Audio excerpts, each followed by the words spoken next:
The Democratic primary for New York State governor continues to heat up between Andrew Cuomo and progressive Cynthia Nixon. Now, at the recent New York State Democratic Convention, Andrew Cuomo got the endorsement of Hillary Clinton, which wasn't really surprising, and of DNC Chair Tom Perez, which is a little surprising considering that Tom Perez is supposed to be neutral in these primaries.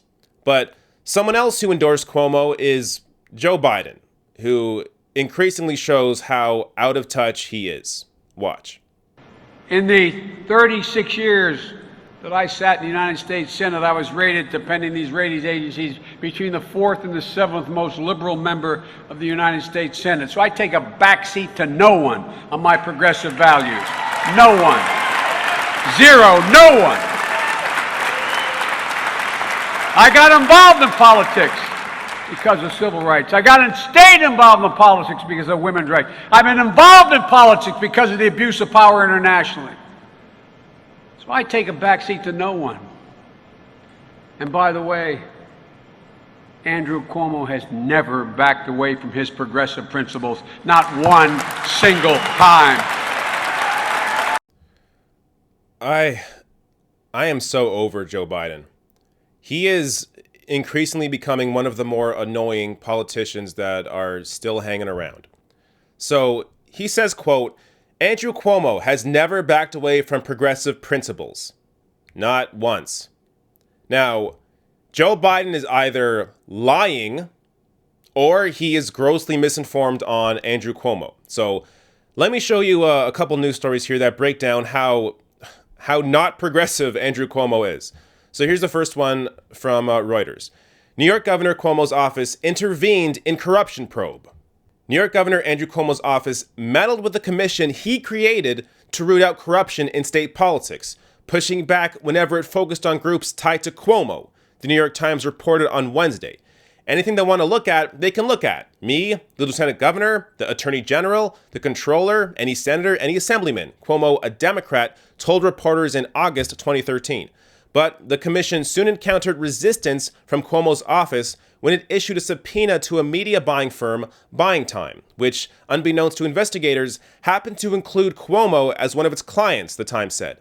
The governor's most senior aide, Lauren Schwartz, directed the commission to withdraw the subpoena, which it did. Similar responses from Cuomo's office had shut down several other investigative efforts whenever the commission focused on groups with ties to Cuomo or on issues that might cast him in a negative light, the Times said.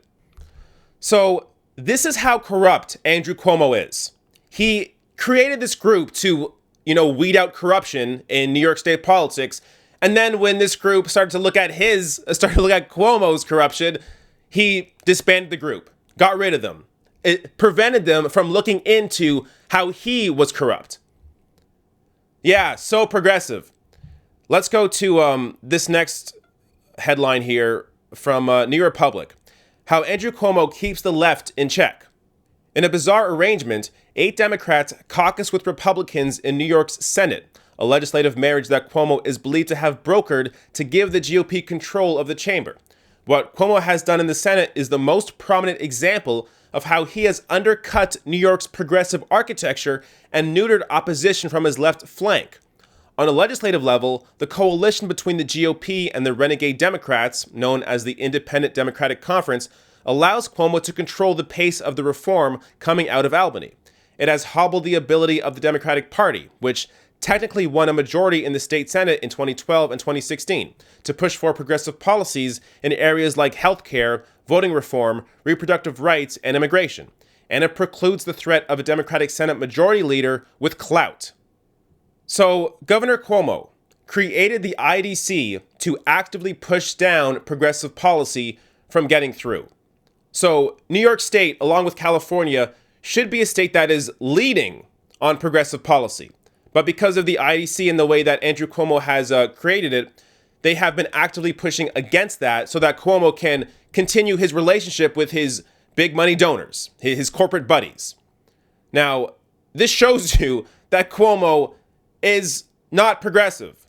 He is actively pushing down progressive legislation, yet throws crumbs on gay marriage and gun control like he's doing amazing things. Wow, gay marriage, you support that? Wow, stricter gun control? Good job, Cuomo. How about some other actual, real progressive policy that you should be leading the country in, but you are not because you are a corrupt politician. Now, Kyle Kalinske, I think, broke this down really well on Twitter. And I'm not sure if it's really tied to this specifically, but it sums up my real issue with people like Joe Biden. Corporate Dems are so disingenuous. They won't even admit that they're the more centrist candidates. They tip the scales against the real left-wingers, then try and pretend like they're the real left-wingers.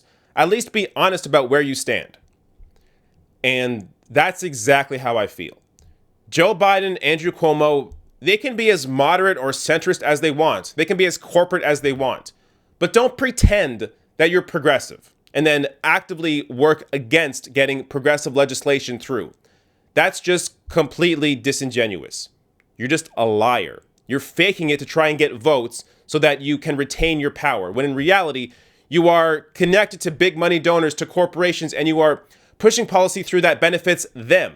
And any progressive policy that you do push through is placed second to any interest that corporations want to see implemented in government.